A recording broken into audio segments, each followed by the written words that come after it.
Hello creatures, welcome to Bound by Words. My name is Maddie and today we have a bonus video for you. Very excited. If you like this video, make sure you give it a thumbs up and hit the subscribe button. I post writing related content every Monday. So today, in honor of Camp NaNoWriMo July, which just ended last week, we are going to be talking about 7 things that are more important than word count. So whether you are celebrating your successes or mourning your shortcomings, everyone should step back and make sure that your manuscript has these 7 things.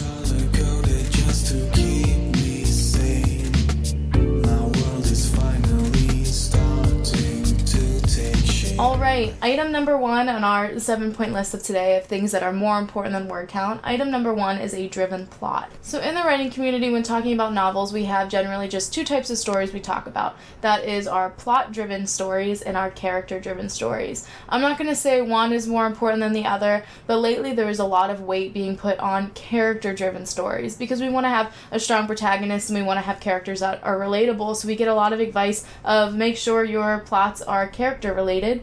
But we have plenty of instances of plot-driven stories that are very successful. Things like Lord of the Rings, where whenever you're talking about what's going on, you're talking about the actions that are being done instead of the characters who are doing them. So you try to summarize Lord of the Rings and you're talking about the ring and the journey to destroy it, but a lot of stories are character driven where the character is impacting the plot more than the plot is impacting the character. So examples of this are things like the Hunger Games, and I'm using these examples because they are overly popular. So everyone has either heard of, seen, or read the Hunger Games, whether it was the movie or the book or whatever, and we know that at the beginning of the story the plot is shoved off by Katniss Everdeen volunteering herself as tribute in place of her sister.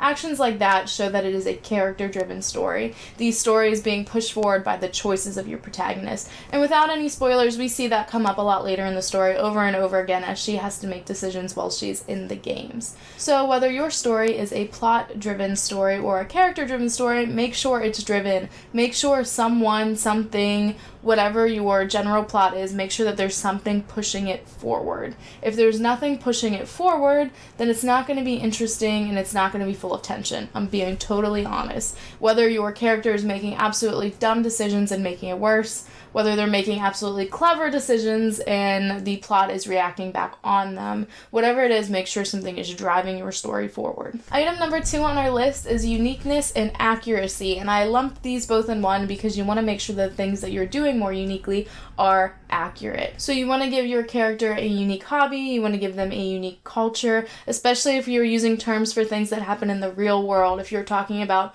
real world snowboarding or a real world off-the-grid island that actually has a community and people on it, you want to make sure that the information that you're presenting is accurate. In a lot of cases, most readers who are reading for fun aren't going to pick up if there are some things that might be culturally wrong or some terms within certain genres that are misused. But if you have somebody who's an expert in that field, whether it's that hobby or really loves that culture, whatever uniqueness you're putting in your book, and you use terms incorrectly or maybe you culturally appropriate, they're going to pick up on that, and that might rub them the wrong way, and they might feel like they have to share with other people how you just misrepresented something, and you don't want that to happen in your novel. You want to have strong, unique, and accurate things happen. Whether it is creatures, whether it is culture, whether it is magic systems, you want to make sure that there's no flaws, and this is internal as well as external. So like I said, if you're using things in the real world, you want to make sure that your terms match up and your usages are correct and your cultures are nice and polished and accurate. But if you are referring to things that are in your world, make sure they're consistent. If you have your own magic system, if you created your own culture, make sure it is consistent throughout the story. You want that accuracy to run in your world that you've built as well as alongside the regular outside world if that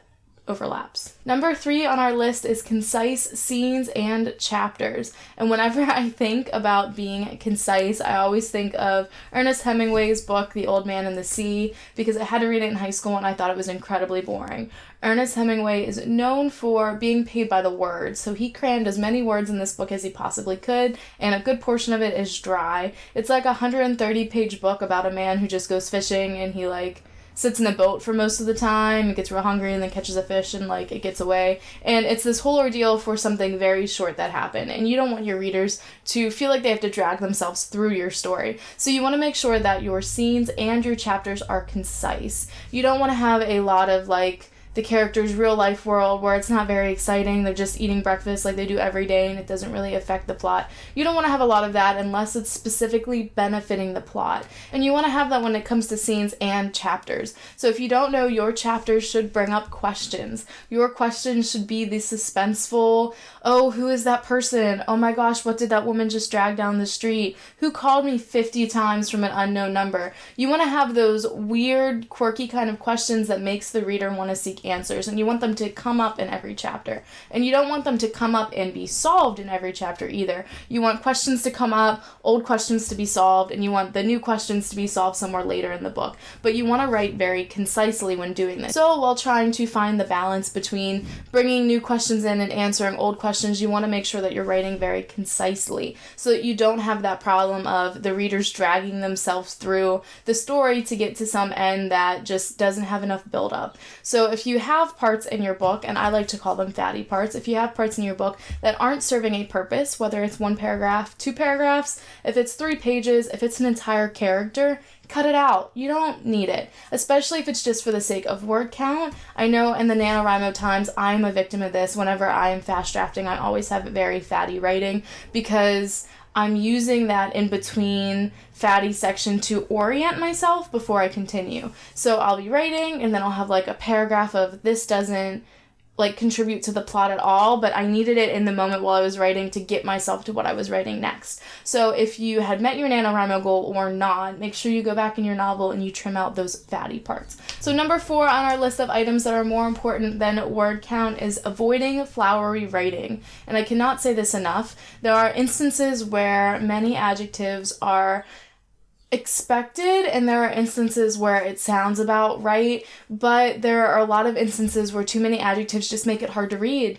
It makes it unnecessarily detailed and it gives the reader all this information that they're not going to remember. So one of my favorite writing craft books ever, it's called The First 5 Pages, and I would recommend it to any writer. It's a short, quick read. I actually keep it on my desk behind me up here for reference if I ever need it, but in one of the chapters he talks about flowery writing and adjectives, and he actually says in this book that you should only have 1 adjective per noun. That if you have a string of adjectives or you have 2 adjectives, to go through and pull out whichever one is more important, which one is more distinct and unique and adds the most to the scene, and get rid of the other one. And that is his general baseline rule of thumb. There are some instances where having 2 adjectives might not be necessarily hurtful, but if you have every noun with 1 or 2 adjectives describing it, it's going to get really hard to read, and people just don't generally think like that. So when we're following a book, we're in our protagonist's head, and yes, we have a lot of thoughts and opinions on the way things look and appear and seem, but we're not describing things even to ourselves in that many adjectives. We are describing them just how we see them, kind of blandly. So adjectives do kind of help, but we want to make sure we're not overdoing it with adjectives. And I think I talked about this a lot in my imitating Lee Bardugo's writing style video, and I want to do that a lot with other authors because my question is, how many adjectives is too many? And there's no right answer. It's different from writer to writer and from book to book, but a good rule of thumb is pick up your favorite book in the genre that you're writing your book to and see what that author's doing. Something like if you're writing in fantasy, maybe pick up a Sarah J. Maas book. If you're writing horror, maybe pick up Stephen King, pick up those big name books and see how many adjectives they're including in their stories. So we are moving now away from the writing crafts a little bit, and we are going into the process of writing. So the first 4 items on the list were all what can we do writing-wise that is more important than counting words. These next 3 things are going to be what can we do process-wise that is more important than counting words. So the first one is proper organization. Some people are really good at this. Some people are really bad. I fall somewhere in the middle. Whenever it comes to fast drafting, I generally like to use the For the Words game, and it works really well for me. If you've never used it, check it out. It is the number 4, thewords.com. It is a writing RPG, and I love it. But I write in the RPG, and I just write and write and write in their general sort of word processor, and the organization goes right out the window.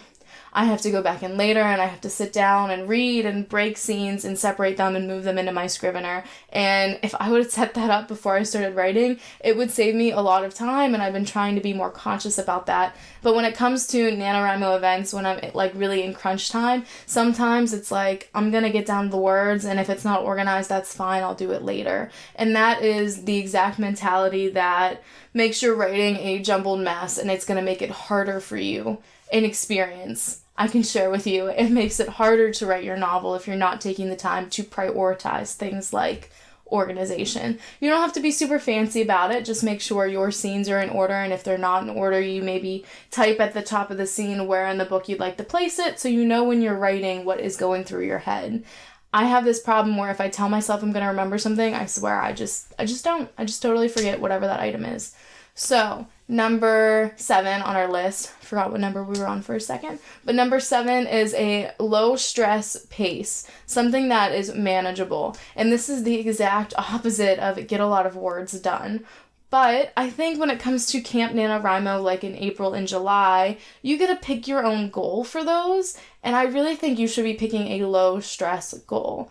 Rather than make 50,000 words in a month, rather than write 80,000 words in a month, if 20,000 is a comfortable number for you, then that's what you should pick for your Camp NaNoWriMo.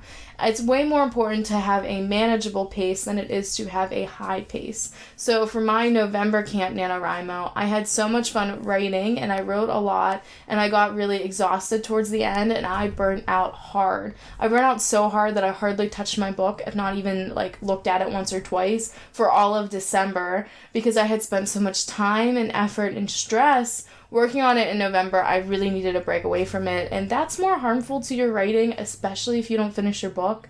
That's more harmful to your writing than getting your word count. It would have made a lot more sense to end 10,000 words short and then write those 10,000 words the first 2 weeks of December rather than push and push and push and then set my book aside and not touch it at all. So make sure that your process is, whether it is the number of words you're scheduling yourself a day, where you're writing, what your like sort of setup is, whatever it is, make sure it's manageable. I like to be flexible about where I'm writing and how I'm writing. My only thing is to stay focused, I really need a drink. If I don't have a drink, I get really antsy and I want to get up all the time. So I sit at my desk, I have a little coaster over there for a drink, a mug, a cup. Sometimes I even have an extra water bottle over here just so if I run out of something, I don't get up right away. And other than that, I can write almost anywhere. I can do that on my couch. I can do that at a cafe. I try to make my setup and my habits be something that are really easy to follow through with. So number 7, last but definitely not least, on our things that are more important than word count is community, especially in this Camp NaNoWriMo seasons, whichever month you're in the NaNoWriMo events. Everyone is flocking the NaNoWriMo website.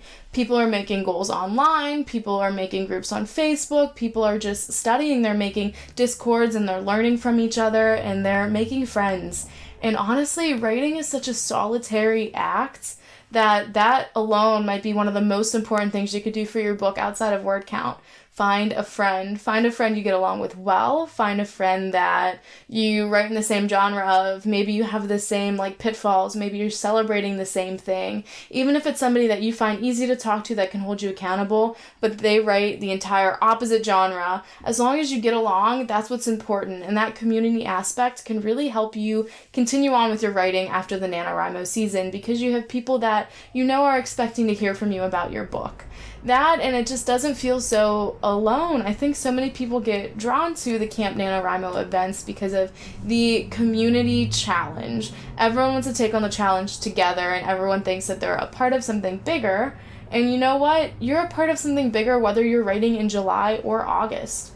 You are an author and you're writing something wonderful, and I hope that everything works out for you. But you're a part of this community whether you are writing in July or August. Especially if you're here watching this right now, you're part of AuthorTube. We have a community here where we challenge each other and uplift each other, and we make friends here all year round. You can find groups like this on Facebook as well, but if you're really attached to the Camp NaNoWriMo, maybe you can make a friend on the Camp NaNoWriMo website that'll help you prep every month. Maybe in August you write 20,000 words, in September you write 20,000 words, and you do that sort of like prepping for a marathon, so that in November you're more used to writing a larger word count and you can knock out 50,000 words. So these 8 things that we talked about today are my things that I thought of that are more important than word count for me. I benefit a lot from reminding myself regularly that these are the things that I need to be looking at and doing for my novel. So let me know what you're doing this August for your novel. Let me know if there's anything that you value more than word count for your current work in progress. This is the first of many bonus videos, so you might even want to turn that notification bell on so that you'll be notified whenever I post new content, but you can always rely on my Monday writing videos. So I will see you guys then.